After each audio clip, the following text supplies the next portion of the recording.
చట్టసభల్లో నిర్ణయాధికారం ఒకటి ఐడెంటిటీ కొరకు ఏప్రిల్ 6న సంఖ్యలను తెంచుకుంటూ కవాతులో పాల్గొనని ఏఏఎఫ్ చైర్మన్ పినిపి ఆంధ్రప్రదేశ్ ఉన్న ఎస్సీ ఎస్టీలకు ఒక ఐడెంటిటీ మరియు నిర్ణయాధికారం కొరకు ఎస్సీ ఎస్టీలలో ఉన్న మొదటి జనరేషన్ మరియు రెండవ జనరేషన్ ఏకం కావాల్సిన సమయం ఇదేనని విలేకరులు డాక్టర్ అంబేద్కర్ ఆలోచన ఫౌండేషన్ ఏఏఎఫ్ చైర్మన్ పినిపే తెలియజేశారు.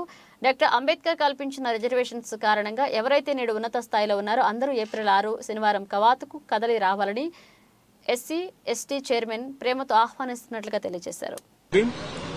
అందరికీ నమస్కారం.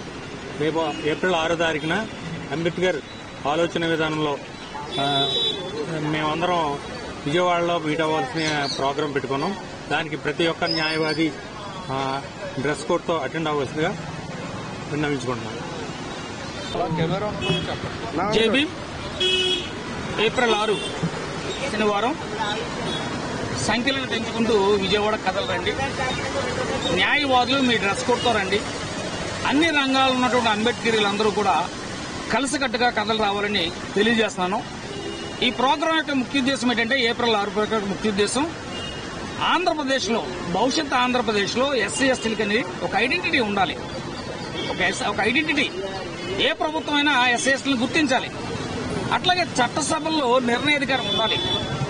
రాజ్యాంగబద్దంగా మాకుండే చట్టాలపై కానీ సప్లై నిధులు ఏ విధంగా ఖర్చు పెడుతున్నారో, ఎడ్యుకేషన్ ఎంత ఖర్చు పెడుతున్నారో, ఎంప్లాయ్మెంట్ ఎంత ఇచ్చారు, వ్యాపార రంగంలో ఎంత ఇచ్చారు, అసలు హాస్టల్లో చదివే పిల్లలకు ఎలాంటి సౌకర్యాలు ఉన్నాయి, డెవలప్మెంట్ ఏం జరుగుతుంది, ఎస్సీలకి ఏం జరుగుతుంది అనేది చట్టసభల్లో నిర్ణయాధికారం మాకు ఉంటేనే వాటి గురించి మాట్లాడగలం. ఎందుకంటే రిజర్వ్ నియోజకవర్గంలో మరి ఎంపీలు గాను ఎమ్మెల్యేలు గాను మంత్రులుగాను ఒక మాకు అవకాశం ఉన్నా గానీ మా నిర్ణయాలు మేము చెప్పుకునే అవకాశం రాజకీయ పార్టీలు ఇవ్వడం లేదు. సో భవిష్యత్తులో చట్టసభలో నిర్ణయాధికారం కావాలని ఈ సందర్భంగా మీడియా ద్వారా ప్రభుత్వాన్ని కోరుతున్నాం. ఒక ఐడెంటిటీ కావాలి. ఎందుకు ఐడెంటిటీ కావాలంటే ఈ రోజున గ్రూప్ అధికారులు గాను, ఐఏఎస్, ఐపీఎస్, ఐఎఫ్ఎస్ గాను, రిటైర్డ్ జడ్జీలు గాను, డిఫరెంట్ డాక్టర్స్ చాలా మంది ఉన్నారు, 7,500 లాయర్స్ ఉన్నాము, ఇంజనీర్స్ ఉన్నారు. అన్ని రంగాల్లో మేమున్నా గానీ మాకేదన్నా సమస్య వస్తే మీ మీద ఆధారపడాల్సి వస్తుంది. సో మేము కలిసికట్టుగా ఒక నిర్మాణం చేస్తున్నాం గత 10 ఏళ్ళుగా లాయర్లు. భవిష్యత్ ఆంధ్రప్రదేశ్లో ఎస్సీఎస్లకు ఒక ఐడెంటిటీ కావాలి. అన్ని వేదికల్ని సమన్వయం చేయడానికి ఒక నిర్మాణం చేస్తున్నాం. ఎందుకంటే లీడర్షిప్ అనేది ఎస్సీ ఎస్టీలకు ఉన్న లీడర్షిప్ అనేది మీరు రాజకీయ పార్టీలు పనిచేసుకుంటున్నాయి. మిమ్మల్ని ప్రమోట్ చేయడం కోసమే మేము రాజకీయ పార్టీలు మమ్మల్ని యూజ్ చేసుకుంటున్నాయి తప్ప మా సంక్షేమం కోసం, మా అభివృద్ధి కోసం, మా ఇండివిజువాలిటీ కోసం ఈ రోజు వరకు రాజకీయ పార్టీలు మమ్మల్ని నిర్ణయాధికారం ఇవ్వడం లేదు. మరి అంబేద్కర్ కన్న కళలు ఏంటంటే అందరితోనూ ఈక్వల్గా నిమ్మన కులాలు ఎదగాలనే రాజ్యాంగంలో రాజకీయ రిజర్వేషన్ కానీ ఉద్యోగాల రిజర్వేషన్ కల్పించడం జరిగింది. ఈ రోజున అన్ని ప్రైవేటీకరణ అయిపోతున్నాయి. రిజర్వేషన్లో ఉద్యోగాలు లేవు. రిజర్వేషన్లో ఉద్యోగాలు లేనప్పుడు మా బ్యాక్లాగ్ పోస్టులు భర్తీ చేయండి. అలాగే ఎడ్యుకేషన్ ఇవాళ కార్పొరేట్ వ్యవస్థ వచ్చింది. ఈ రోజుకి మరి గురుకుల పాఠశాలలో పేద విద్యార్థులు చదువుతున్నారు. పేద విద్యార్థులు ఒక్క తూర్పుగోదావరి జిల్లాలోనే 21 గురుకుల పాఠశాలలు ఉన్నాయి. 5వ తరగతి నుంచి ఇంటర్మీడియట్ వరకు. అక్కడ చూస్తుంటే పరిస్థితులు చాలా దారుణమైన పరిస్థితి. ఎంతో ఉన్నత స్థాయికి చదవవలసిన పిల్లలు, పేదవాళ్ళ పిల్లలు ఇవాళ హాస్టల్స్ చాలని భోజనాలు, పరిసరాలు శుభ్రంగా లేకపోవడం, చదువుకోవడానికి సరైన లైటింగ్ లేకపోవడం, ఇలాంటి పరిస్థితులు. ఇవన్నీ నిజాలు కాదా అంటే జిల్లా కలెక్టర్ అకస్మాత్తుగా విజిట్ చేస్తే అర్థమవుతుంది నిజాలేంటో. మేము దానికి ఖచ్చితంగా ప్రభుత్వానికి నివేదిక ఇవ్వబోతున్నాం భవిష్యత్తులో.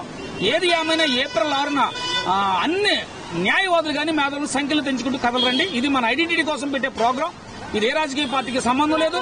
అసలు ఏఎఫ్ అంబేద్కర్ ఆలోచన ఫౌండేషన్ అంటే ఒక రాజకీయ పార్టీకి సంబంధం లేదు. మన టైము, మన నాలెడ్జ్, మన డబ్బులతో గత 9 ఏళ్లుగా నిర్మాణం చేస్తున్నాం. న్యాయవాదుల నాయకత్వం అంబేద్కర్ ఆలోచన ఫౌండేషన్ అంటే మరి న్యాయవాదులకి కూడా జ్యుడిషియల్లో అనేక పోస్టులు అవకాశాలున్నా కానీ న్యాయవాదులు ఎస్సీ న్యాయవాదులు పొందలేకపోతున్నారు. హైకోర్టులోనే అన్ని పోస్టులు నామినేట్ పోస్టులు, స్టాండింగ్ కౌన్సిల్ కానీ, గవర్నమెంట్ జీపీలు కానీ, ఏజీపీలు కానీ, పీపీలు కానీ, జిల్లా కోర్టులో కానీ అన్ని పోస్టులు నామినేట్ పోస్టులు ఏమైతే ఉన్నాయో అలాగే బ్యాంకింగ్ సెక్టర్ లో నామినేట్ పోస్టులు ఉన్నాయి. లీగల్ అడ్వైజర్లు ఈ పోస్టులో ఎస్సీ ఎస్టీ న్యాయవాదులు చాలా మంది సీనియర్లు ఉన్నా కానీ అవకాశం కల్పించడం లేదు. సెకండ్ క్లాస్ మేజిస్ట్రేట్లు ఉన్నాయి. మరి ఇలాంటివన్నీ కూడా మాకు న్యాయం చేయాలని గవర్నమెంట్ రిక్వెస్ట్ చేస్తున్నాం. ఇందులో భాగంగానే మరి ఏప్రిల్ 6న మేము సంఖ్యలో తెంచుకుంటూ విజయవాడ కథలు రమ్మనేటంటే బందీలు కాకుండా ఏ పార్టీలు కూడా బాబాసాహెబ్ అంబేద్కర్ కళలు నిజాలంటే న్యాయవాదుల పాత్ర అవసరం అనే ఉద్దేశంతో పిలుపునడం జరిగింది. కాబట్టి న్యాయవాదులందరూ మీ డ్రెస్ కోడ్తో రండి. అలాగే మేధావులందరూ ఎక్కడెక్కడ ఉన్నా అందరూ కలిసి వస్తారని కోరుతున్నాను. జై భీమ్. నా పేరు పినిపే వెంకట రామకృష్ణ, అడ్వకేట్, అంబేద్కర్ ఆలోచన ఫౌండేషన్ చైర్మన్.